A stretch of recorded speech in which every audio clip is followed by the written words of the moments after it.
L'effervescence familière de l'aéroport Roissy-Charles de Gaulle à Paris m'enveloppait alors que je passais la sécurité, ma valise cabine roulant silencieusement derrière moi. L'air vif de ce matin de septembre avait caressé mon visage lorsque j'avais quitté mon petit appartement du Marais, et à présent, la chaleur réconfortante du terminal me donnait l'impression d'être enveloppée dans une douce couverture. J'attendais avec impatience ces déplacements professionnels qui, pour moi, représentaient bien plus qu'un simple voyage. Ils étaient l'occasion de m'évader et de grandir, une chance de découvrir un monde bien au-delà de l'atmosphère étouffante de mon foyer troublé en banlieue parisienne. Installé dans la salle d'attente à la porte B32, j'ouvris mon ordinateur portable, plus par habitude que par nécessité.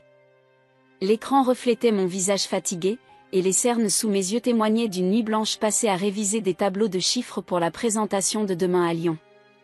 Pourtant, malgré mon épuisement, je ressentais ce frisson familier d'excitation au creux de mon estomac.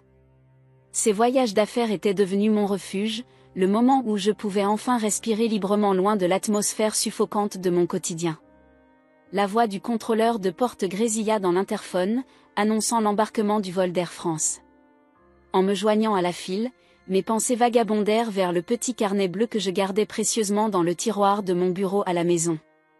Ce carnet avait été mon compagnon constant tout au long du collège et du lycée, chaque page retraçant minutieusement chaque euro gagné et économisé.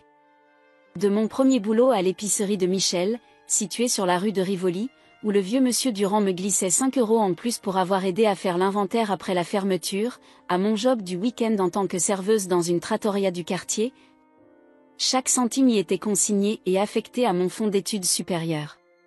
Ce pécule représentait bien plus qu'une somme d'argent, il était l'incarnation de mes rêves d'un avenir meilleur, la clé pour échapper à un passé douloureux. Je me rappelais avec fierté chaque fois que je franchissais la porte de la succursale locale de BNP Paribas, le bordereau de dépôt serré dans ma main. Julie, la caissière toujours souriante qui m'avait vu grandir, m'accueillait toujours avec chaleur et des mots d'encouragement, « Construis ton avenir, dépôt après dépôt ». Et je lui renvoyais un sourire radieux, consciente que chaque transaction me rapprochait un peu plus de mes objectifs. Ce souvenir des visites à la banque me serra la poitrine lorsque je découvris ma place près du hublot, la 14A.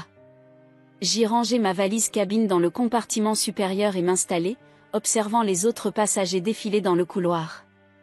Une jeune mère peinait à installer son siège auto, et je me levai aussitôt pour lui prêter main forte, me rappelant comment ma propre mère peinait jadis avec ce genre de manœuvre avant l'arrivée de mon beau-père. Le sourire reconnaissant de la femme réchauffa quelque chose en moi, me rappelant que la bonté existait encore dans le monde, même si elle semblait avoir déserté mon foyer. Alors que l'avion commençait à rouler sur la piste, je repensai au petit déjeuner tendu du matin. Mon beau-père, Richard, m'avait à peine reconnu, son visage dissimulé derrière un exemplaire du Figaro, comme à son habitude. Son silence, souvent plus coupant que ses rares paroles, était une arme redoutable, employée avec une précision chirurgicale pour me réduire au silence et me faire sentir insignifiante dans ma propre maison. Les moteurs rugirent et je ressentis la poussée habituelle qui me repliait dans mon siège au décollage. Par le hublot, j'observais Paris s'étendre sous moi, la Seine serpentant comme un ruban d'argent à travers la ville. De là-haut, tout paraissait paisible, ordonné, presque magnifique. Si seulement la vie au sol pouvait être aussi simple. Mes pensées s'égarèrent vers les innombrables nuits passées dans ma chambre, casque audio sur les oreilles, laissant la musique étouffer les remarques acerbes de Richard qui critiquait la cuisine de maman, sa manière de nettoyer, son existence même. Depuis son mariage avec lui, il y avait 5 ans, j'avais vu le sourire éclatant de ma mère s'effacer peu à peu, ses épaules voûtées comme si elle se préparait sans cesse à encaisser un nouveau coup verbal.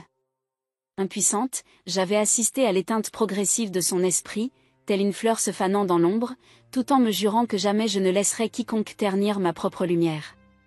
La voix d'une hôtesse de l'air rompit mes rêveries pour annoncer notre altitude de croisière à 10 600 mètres. J'acceptai une tasse de café, dont la chaleur amère me réconfortait tandis que je sortais mes documents de présentation. Le travail était devenu mon sanctuaire, un lieu où mes idées étaient écoutées et mes contributions reconnues. Julie, ma patronne, m'avait prise sous son aile dès mes débuts au sein de Walker et Associés Conseil, fraîchement diplômée d'un collège technique. Elle avait vu en moi une détermination à réussir malgré les obstacles, même si moi-même, je n'avais pas encore pleinement conscience de mes capacités. En examinant les tableaux et analyses devant moi, une fierté intense m'envahissait. Chaque chiffre, chaque analyse minutieusement élaborée représentait un pas de plus loin de la vie que je connaissais, et un pas de plus vers celle que je construisais. Ce fonds d'études, patiemment alimenté, était mon sésame pour obtenir mon diplôme universitaire, voire pour envisager un master en management. Chaque dépôt était pour moi un serment silencieux de surmonter les obstacles dressés sur mon chemin. L'homme assis à côté de moi, une figure paternelle vêtue d'une veste en tweed, remarqua mon intense concentration sur ses documents financiers. Une grosse présentation, me demanda-t-il avec bienveillance.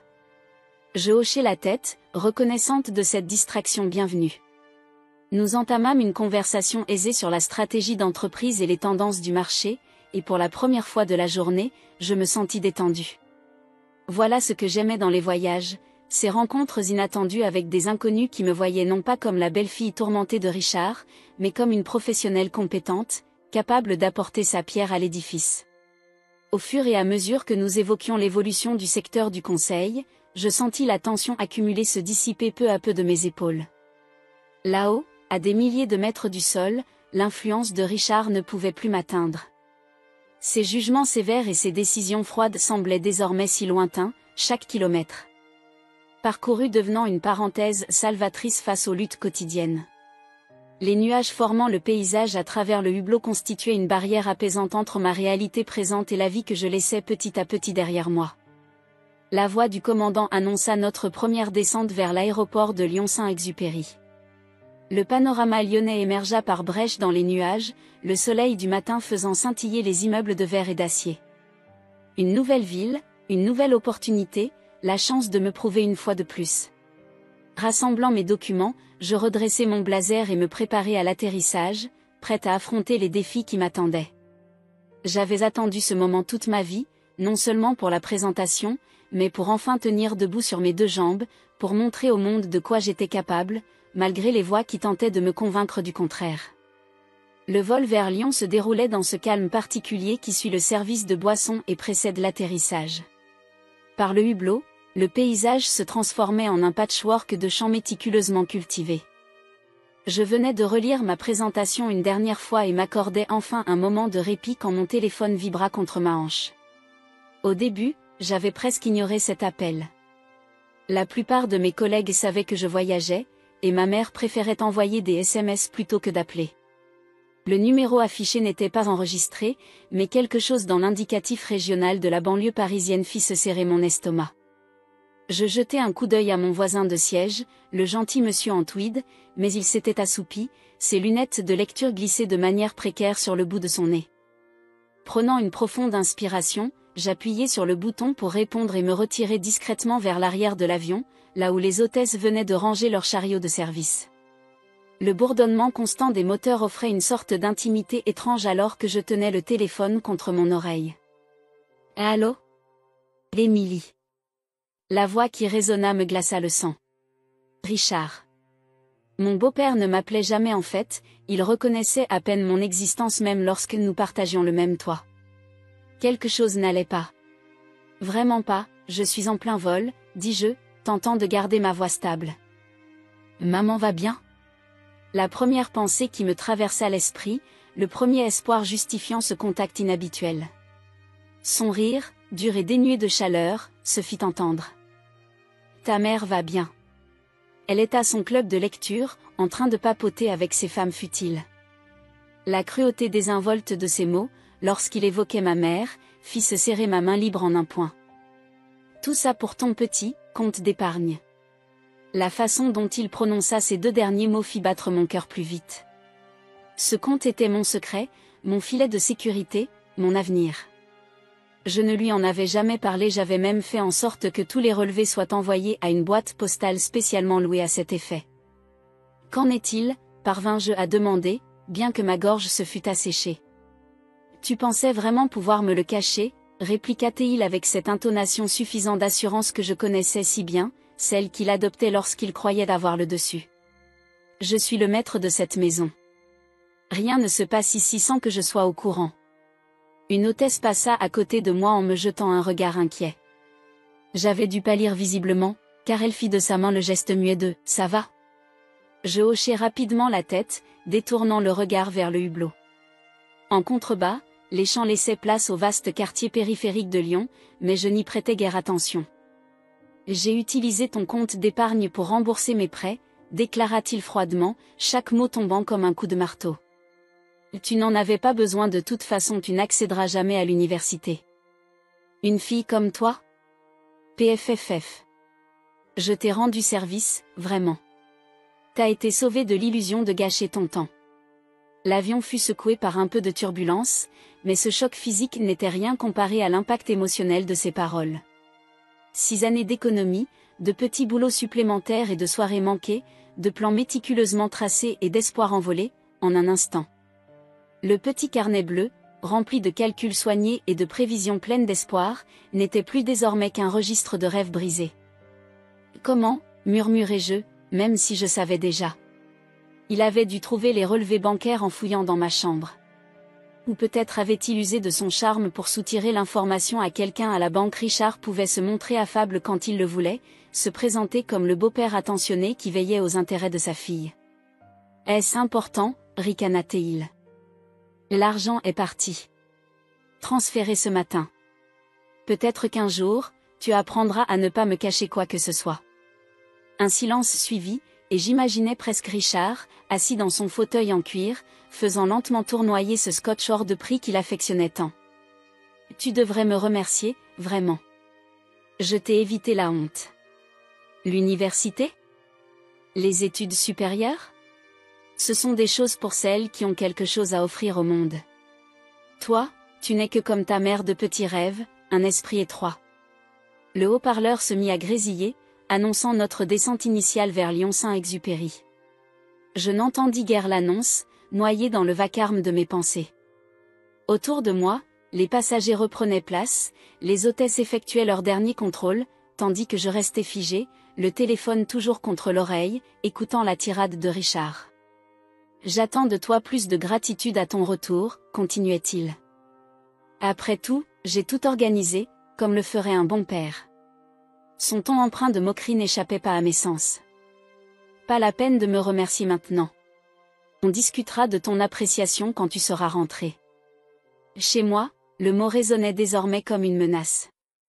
L'idée de retourner dans cette maison, de le croiser à table, en sachant ce qu'il avait fait. Ma main se crispa sur le rebord d'une armoire de rangement, jusqu'à ce que mes jointures blanchissent. Mais, sous le choc et le désespoir, autre chose s'éveillait, une colère sourde et déterminée que je n'avais jamais osé ressentir auparavant. Des années de remarques rabaissantes, d'observer impuissante la destruction de l'esprit de ma mère, de marcher sur des œufs chez soi, tout se cristallisait en ce moment précis.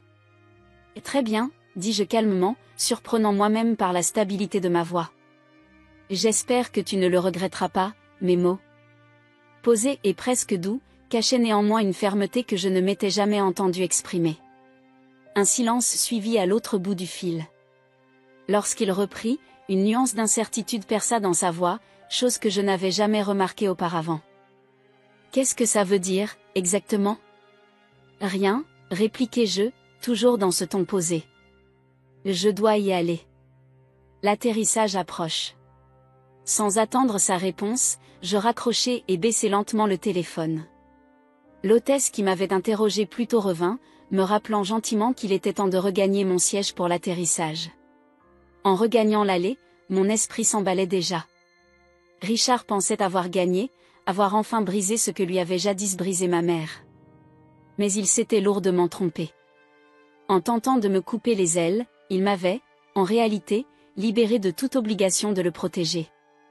Chaque registre minutieux, chaque opération soigneusement notée, chaque petite trahison silencieusement subie, tout cela était désormais une arme à ma disposition. Le gentil monsieur en tweed, qui s'éveilla en moi voyant mon air préoccupé, m'adressa un sourire bienveillant. « Ça va, mademoiselle ?» demanda-t-il en remarquant mon visage désemparé.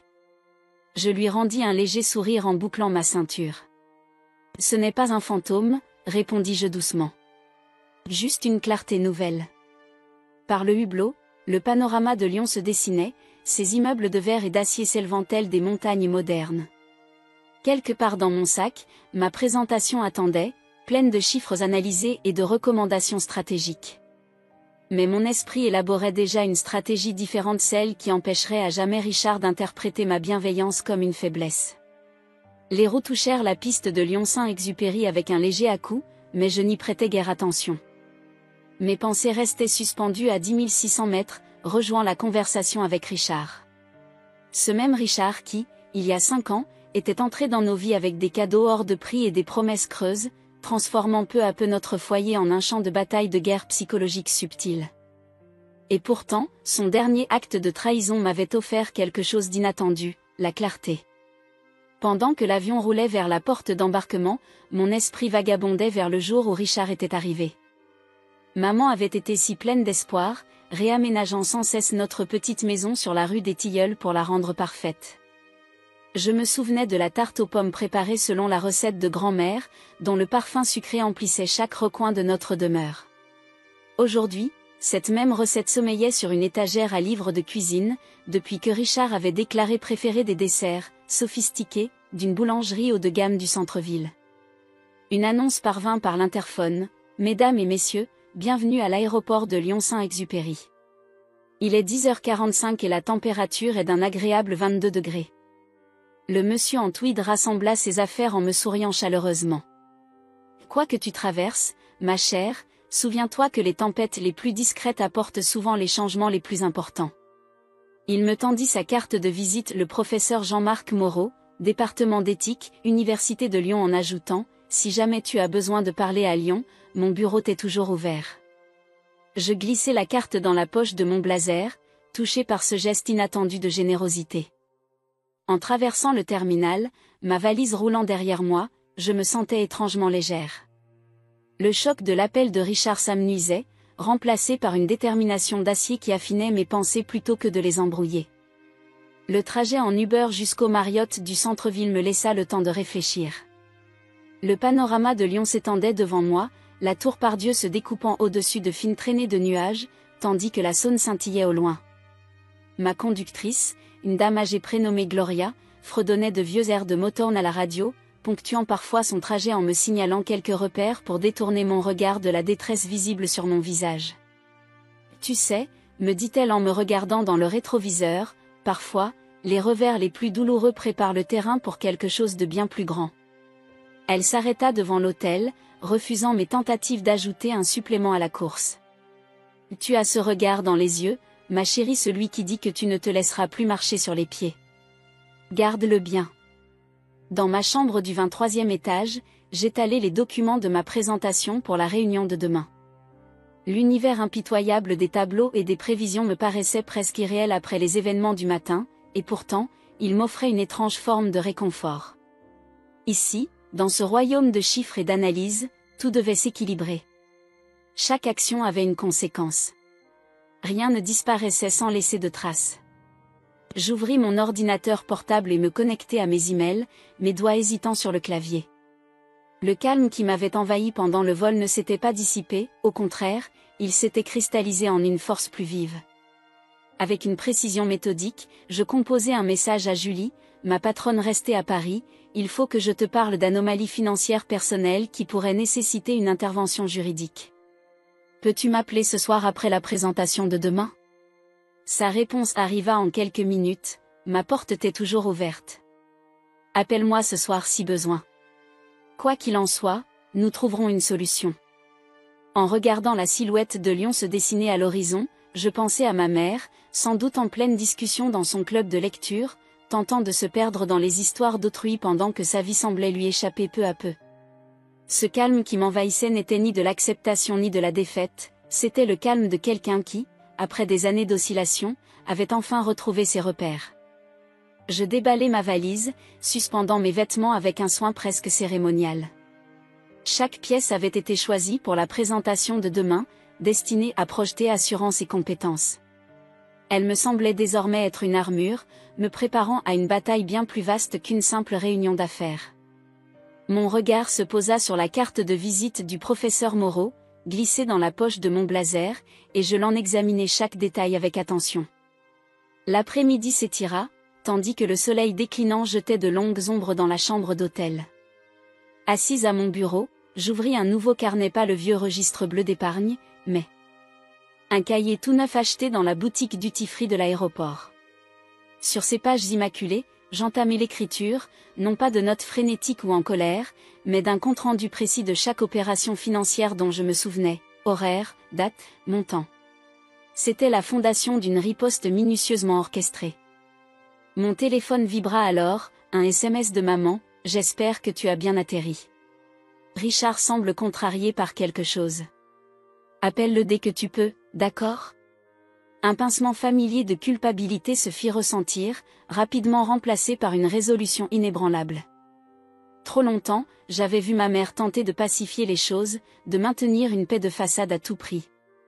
Ma réponse fut brève, tout va bien. Concentre-toi sur ton club de lecture. Je t'aime. À l'approche du soir, j'ordonnai un service en chambre, une soupe de tomates accompagnée d'un sandwich au fromage grillé, réconfort culinaire rappelant des temps plus simples. Le jeune serveur, Marcus, remarqua mon intense concentration sur le carnet. « Tu écris le prochain grand roman français », plaisanta-t-il. Je levai les yeux et esquissai un léger sourire. « Non, je rédige simplement ma propre histoire. » Marcus hocha la tête, disposant la couvert avec une aisance étudiée. « Ce sont souvent les meilleures histoires, celles qui naissent du cœur. » Une fois le serveur parti, je repris ma rédaction tout en dégustant mon repas, m'arrêtant parfois pour observer les lumières de la ville qui commençaient à scintiller dans la pénombre. Le calme ressenti en vol s'était transformé en une détermination silencieuse et inébranlable. Chaque souvenir consigné, chaque opération notée, ressemblait à une pierre posée sur le chemin qui me conduirait loin du chaos engendré par Richard. Je repensais à ces mots, « Tu n'accéderas jamais à l'université ». Quoi qu'il ait prédit sur mon avenir professionnel, il s'était toujours trompé, et pourtant il parvenait à garder sa main sur nos vies, jusqu'à aujourd'hui. La nuit s'approfondit, et les lumières de Lyon brillaient avec intensité. Par le hublot, j'apercevais des avions décoller et atterrir à l'aéroport, leurs feux traçant des trajectoires régulières dans le ciel noir. Chacun représentait le voyage de quelqu'un, l'histoire d'une vie. La mienne prenait un tournant inattendu, peut-être même inévitable. Avant de me coucher, j'inscrivis une dernière note dans mon carnet, différente des autres. Ce n'était ni une opération ni une date, mais une promesse à moi-même, la vérité n'a pas besoin de crier pour être entendue. C'était une parole que ma grand-mère me répétait souvent, tandis qu'elle confectionnait ces tartes aux pommes que maman tentait tant de reproduire pour Richard. À l'époque, je n'avais pas saisi tout son sens. Aujourd'hui, alors que je me préparais pour la présentation de demain et tout ce qui suivrait, je comprenais enfin. Ce calme que je ressentais n'était pas uniquement lié à Richard ou à l'argent qu'il avait dérobé. Il symbolisait la reconnaissance que, parfois, les réponses les plus puissantes se chuchotent doucement. En éteignant la lumière et en contemplant une dernière fois la ville qui s'étendait en contrebas, je savais que ce calme marquait non la fin, mais le commencement. Richard avait tenté de m'empêcher de voler, et, sans le vouloir, il m'avait donné l'impulsion nécessaire pour prendre mon envol. Le lendemain matin, le ciel clair et vif de Lyon s'annonçait, le soleil de septembre étirant ses ombres entre les gratte-ciels. Éveillé dès 5 heures, mes documents de présentation étaient éparpillés sur le bureau de ma chambre d'hôtel, mais mon esprit fonctionnait en double tempo. Tandis qu'une partie de moi répétait inlassablement les prévisions de marché et les stratégies de croissance, une autre assemblait minutieusement les éléments d'une toute autre présentation, celle qui, en fin de compte, forcerait Richard à répondre de ses actes. Ma réunion n'étant prévue qu'à 14 heures, j'avais le temps de mettre en place mon plan. Autour d'un café servi en chambre et d'un bagel à peine entamé, j'ouvris mon ordinateur et consultai mes emails personnels. Dans un dossier intitulé « Documents fiscaux 2022 », se trouvait l'ensemble des preuves que j'avais patiemment rassemblées durant les 3 dernières années. Chaque décision financière douteuse de Richard, chaque utilisation non autorisée des cartes de crédit de maman, chaque manipulation des comptes du foyer, j'avais tout consigné avec soin. Cette habitude avait commencé presque par hasard. À mes débuts chez Walker et Associés Conseil, on m'avait assigné à une affaire de malversation financière dans une entreprise de taille moyenne. La responsable, Marie Rodriguez, m'avait appris à suivre les pistes monétaires, à déceler les schémas cachés derrière des transactions apparemment anodines. Les chiffres racontent des histoires, me disait-elle, si tu sais les écouter. J'avais appliqué ces principes chez moi, d'abord pour protéger maman, puis pour me forger ma propre voie. Aujourd'hui, ses compétences allaient servir un dessein bien différent. Je décrochai mon téléphone et composai le numéro de Marie. Bien que leur matinale à Lyon fût avancée, à New York, où elle s'était installée l'année précédente pour diriger la division d'expertise comptable, il était déjà en fin de matinée. Elle décrocha dès le deuxième son. « Et Émilie ? Quelle surprise !» Sa voix chaleureuse et familière se fit entendre. « Ne me dis pas que tu rencontres des problèmes pour la présentation de Lyon ? La présentation se passe bien, la rassurai-je, mais j'ai besoin de tes conseils pour autre chose, quelque chose de personnel. » Je me mis à lui exposer la situation, le compte détourné, des années de manipulation financière, la documentation minutieuse que j'avais gardée. Marie écouta sans m'interrompre, et j'imaginais qu'elle prenait déjà des notes, son esprit analytique en éveil. « Envoie-moi tout ce que tu as, » me dit-elle une fois que j'eus fini. « Et Émilie, contacte Diane Chen du cabinet First Boston Legal. Dis-lui que c'est de ma part. Elle se spécialise dans ce genre d'affaires. » En moins d'une heure, j'avais envoyé des emails à Diane Chen et au professeur Moreau. Ce dernier, avec son expertise en éthique, pouvait apporter un éclairage précieux sur la dimension institutionnelle des agissements de Richard. J'avais aussi prévu une rencontre avec Julie le lendemain, dès mon retour à Paris. Chaque geste était comme un pion placé sur un échiquier, élaborant une stratégie que Richard ne verrait jamais venir. Le centre d'affaires de l'hôtel était désert lorsque je descendis pour imprimer quelques documents. Tandis que l'imprimante bourdonnait, produisant copie sur copie de relevés bancaires et de justificatifs, mes pensées vagabondaient vers le jour où Richard avait dévoilé ses premières facettes répréhensibles. Ce fut lors d'un dîner familial, environ 6 mois après son arrivée. Maman avait évoqué son envie de suivre un cours d'histoire de l'art au collège, et Richard, d'un ton apparemment encourageant, avait souri, hoché la tête, posé quelques questions sur le programme. Mais la semaine suivante, le prospectus avait mystérieusement disparu du salon, et le mois d'après, des réparations imprévues sur la voiture avalaient la somme que maman avait économisée pour ses études. Subtil, certes, mais cela instaurait un schéma. De retour dans ma chambre, j'ordonnai les documents imprimés en 3 dossiers distincts, chacun illustrant un aspect différent de la manipulation financière de Richard. Le premier rassemblait les preuves de son usage abusif des comptes de maman. Le deuxième détaillait comment il s'était immiscé dans mes économies destinées à mes études. Le troisième, peut-être le plus accablant, révélait un schéma de véritable maltraitance financière, patiemment observé et consigné sur plusieurs années. Mon téléphone vibra de nouveau, un SMS du cabinet de Diane Chen confirmait une consultation vidéo pour le lendemain matin.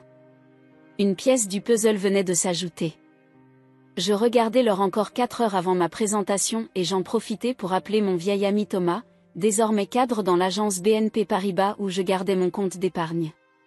Il faut que je sache exactement comment il a procédé, lui expliquai-je, après lui avoir fait promettre le silence. Chaque étape, chaque formulaire, chaque signature. Thomas resta silencieux un instant. Il est venu hier matin, finit-il par dire. Il avait tous les documents en règle, procuration, tout. Il prétendait t'aider à regrouper tes comptes pour des questions fiscales. Un nouvel instant de silence. Émilie, ces documents, ils étaient impeccables. Mais à la lumière de ce que tu me dis maintenant, ils ne pouvaient pas être authentiques. Peux-tu m'en envoyer des copies ? C'est déjà fait. Vérifie tes emails. Les faux documents étaient la pièce manquante dont j'avais besoin. Je l'ai ajouté à mon dossier grandissant, constatant comment Richard avait imité la signature de maman sur la procuration. C'était bien, très bien, mais pas parfait. Tout comme le reste de la façade soigneusement construite par Richard. À midi, j'ordonnai mon déjeuner, mais je ne mangeai guère, préférant arpenter la chambre d'hôtel en répétant ma présentation une dernière fois, tout en peaufinant ma stratégie pour gérer Richard. Ces 2 tâches, bien que différentes en apparence, exigeaient toutes 2 une préparation rigoureuse, une communication claire et une parfaite compréhension de la nature humaine. Je pensais à maman, sans doute en train d'aider bénévolement à la médiathèque locale, rangeant des livres et assistant les usagers, trouvant par petits moyens à préserver son indépendance malgré l'attitude déstabilisante de Richard. Elle m'avait toujours appris que l'éducation était la clé de la liberté, que le savoir était quelque chose que personne ne pouvait nous enlever. Richard avait tenté de prouver le contraire en détournant mes économies pour financer ses propres besoins, mais en agissant ainsi, il ne faisait que démontrer à quel point maman avait eu raison. Les connaissances que j'avais acquises, les compétences développées, les réseaux que j'avais su bâtir, voilà les outils qui allaient me permettre de riposter. Le téléphone sonna et j'eus un email du professeur Moreau, acceptant de se porter garant en tant que témoin expert si nécessaire. La maltraitance financière se cache souvent derrière un vernis d'autorité légitime, écrivait-il. La dévoiler exige non seulement des preuves, mais du courage.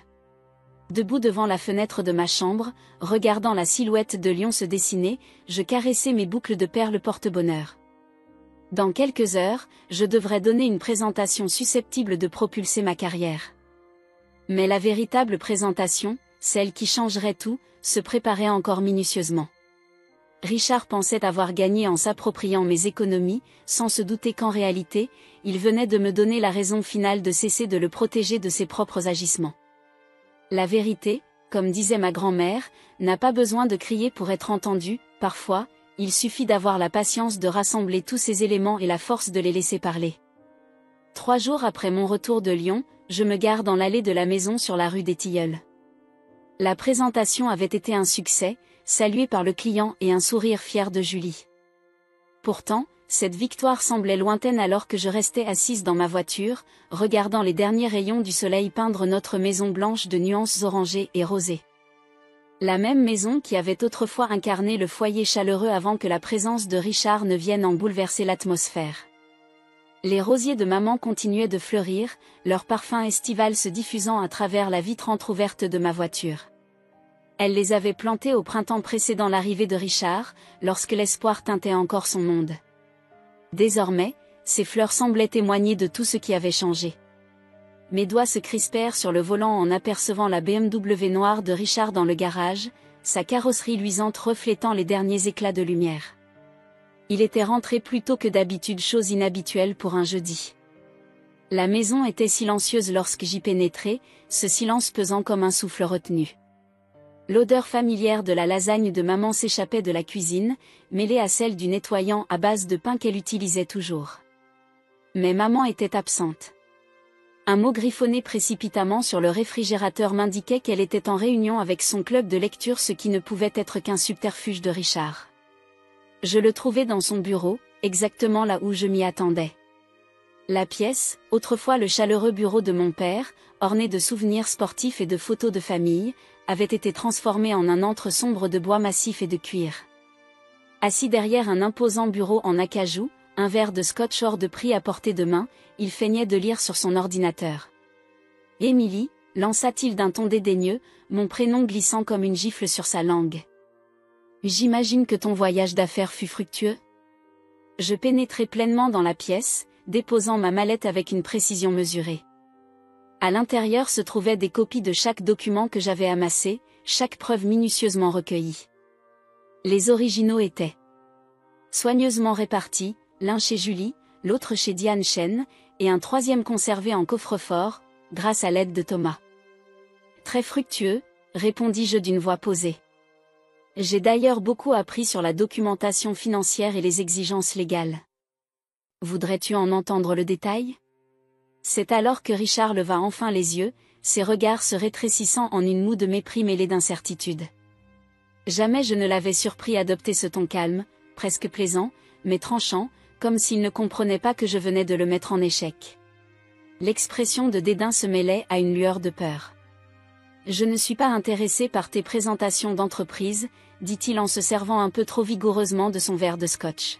« Mais je suppose que je devrais te remercier pour ta contribution inattendue à mes finances. Très généreux de ta part. » Parlons de cette contribution, rétorquai-je en ouvrant ma mallette. Le bruissement des papiers résonnait dans le silence de la pièce. Parlons précisément de la procuration que tu as utilisée pour accéder à mon compte.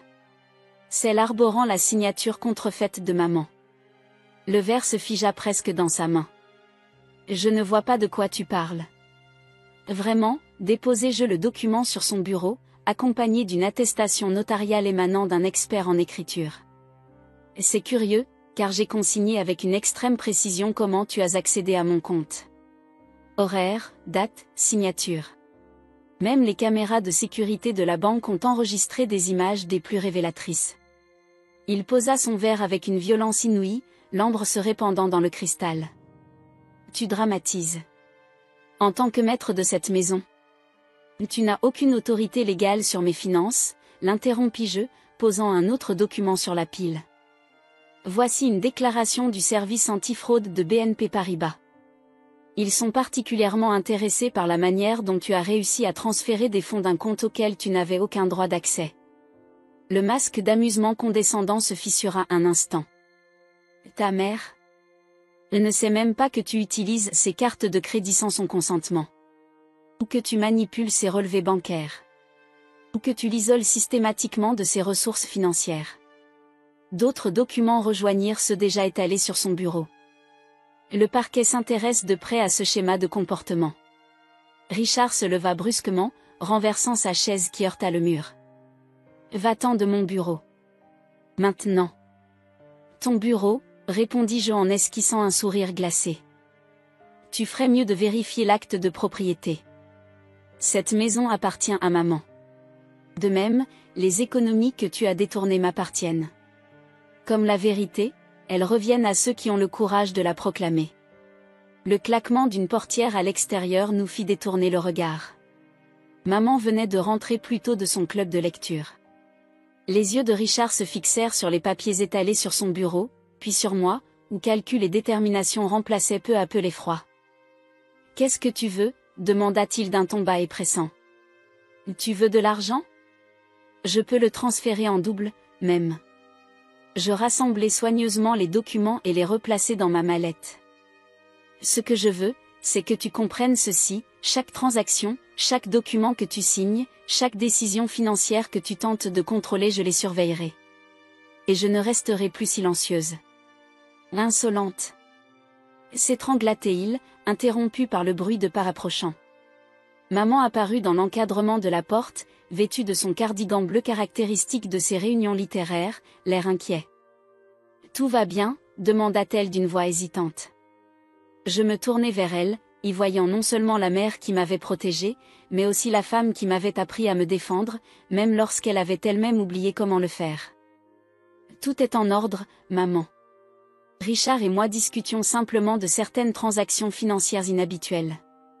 En fait, il s'apprêtait à expliquer quelques opérations douteuses qu'il a effectuées récemment. Le regard venimeux de Richard en disait long, mais je discernais aussi une lueur de peur. Il savait qu'il était pris au piège, que son monde de contrôle et de manipulation s'effritait. Sarah a appelé du club de lecture, dit maman, toujours dans l'encadrement, mentionnant des relevés bancaires et des signatures. Pourquoi ne pas tous nous asseoir, suggérai-je en sortant une chaise que j'avais apportée de la salle à manger plus tôt. Il est temps d'avoir une discussion familiale sur la transparence financière et la confiance. Les 2 heures qui suivirent furent intenses, ponctuées de révélations et de déni, des larmes silencieuses de maman et des tentatives désespérées de justification de Richard. Mais tout au long, je gardai le calme que j'avais trouvé lors du vol vers Lyon. Les preuves étaient accablantes, et les conséquences inévitables. Lorsque la nuit tomba complètement sur la pièce, 3 vérités s'imposèrent. Richard devait transférer la totalité de mes économies avant midi le lendemain, il signerait une convention de séparation financière volontaire rédigée par Diane Chen, et il déménagerait de la maison d'ici la fin de la semaine. Alors qu'il quittait le bureau, brandissant son verre de scotch comme un bouclier, maman se tourna vers moi, les yeux emplis de questions. Je la serrai fort dans mes bras, respirant le parfum familier de son eau de toilette mêlé à l'arôme persistant du café du club de lecture. « J'ai appris de la meilleure », murmurai-je. « Et tu m'as toujours dit que l'éducation était le véritable pouvoir. » Tu avais raison, juste pas dans le sens que Richard imaginait. Le printemps arriva plus tôt à Paris l'année suivante. Assise sur le petit porche de notre maison sur la rue des Tilleuls, regardant maman soigner son jardin de roses, il était difficile de croire combien de choses avaient changé en seulement 6 mois. L'air du matin était frais et pur, porteur de la promesse de nouveaux départs à chaque inspiration. Richard avait quitté la maison exactement comme convenu, emportant avec lui son scotch onéreux et son bureau en acajou, mais laissant derrière lui le poids de sa présence qui avait alourdi notre foyer pendant si longtemps. Les premières semaines furent une période d'adaptation, maman sursautant au moindre bruit, nous apprenant ensemble à nous détendre dans ce silence enfin libéré de tension. Mais peu à peu, comme les roses émergeant d'un hiver endormi, nous recommençâmes à fleurir. Je pris une gorgée de café, souriante, tandis que maman, se redressant de son jardinage, saluait notre nouvelle voisine, Madame Patterson. Cette dame âgée, installée 3 mois auparavant dans la maison voisine, était rapidement devenue une visiteuse assidue, apportant biscuits faits maison et conversations réconfortantes.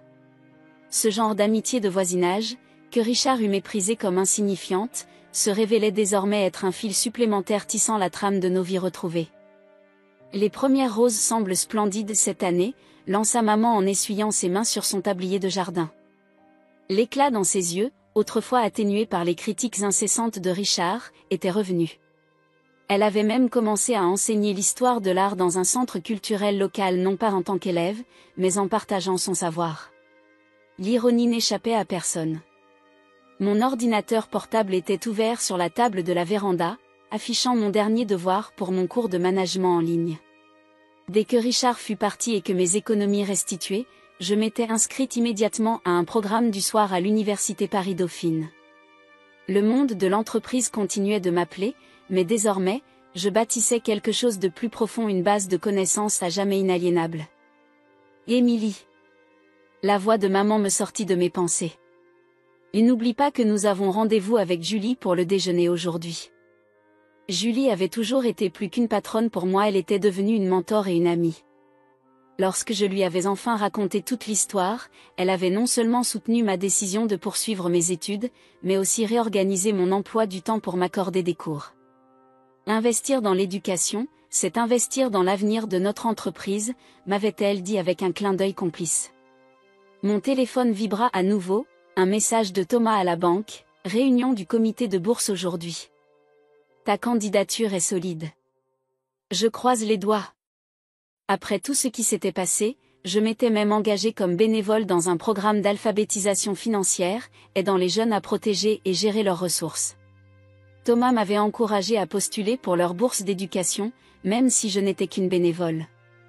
Le soleil du matin montait haut, dessinant des ombres dansantes sous le vieux tilleul qui donnait son nom à notre rue. Je me rappelais m'être assise sous cet arbre, enfant, lisant des livres et rêvant d'un avenir qui me semblait alors impossible. Aujourd'hui, ces rêves paraissaient moins lointains. Je pense repeindre le bureau, déclara maman en s'installant sur le fauteuil de la véranda à côté de moi. La pièce était restée quasiment intacte depuis le départ de Richard, tel un musée des mauvais souvenirs que nous n'étions pas encore prêtes à bouleverser. Peut-être en bleu clair, comme le ciel, pour ouvrir l'espace. Je lui pris la main avec douceur. La bague en or qui symbolisait jadis son attachement à Richard avait disparu, remplacé par ce bracelet argenté offert par ses amis du club de lecture en guise de cadeau de libération. Ces femmes, que Richard avait autrefois dénigrées comme de simples commères, avaient été un soutien inestimable durant ces jours de transition. Et d'ailleurs, poursuivis-je, Diane Chen m'a appelé hier. Les derniers papiers relatifs à la séparation financière sont finalisés. C'est vraiment terminé. La main de maman se crispa légèrement.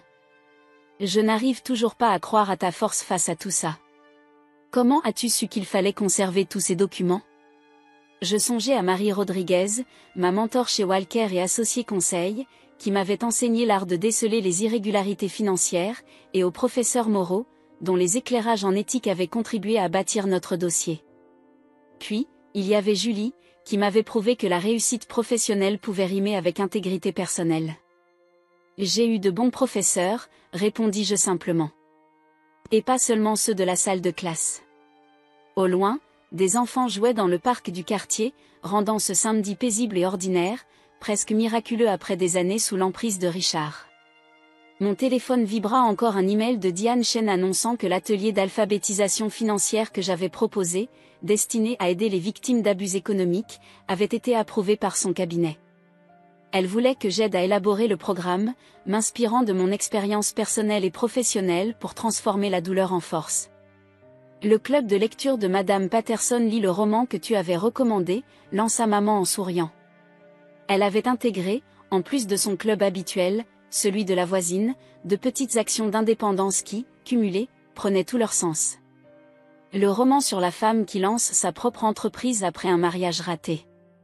Elles aimeraient que tu viennes parler lors de leur prochaine réunion. Je risais doucement. Moi? De quoi pourrais-je parler?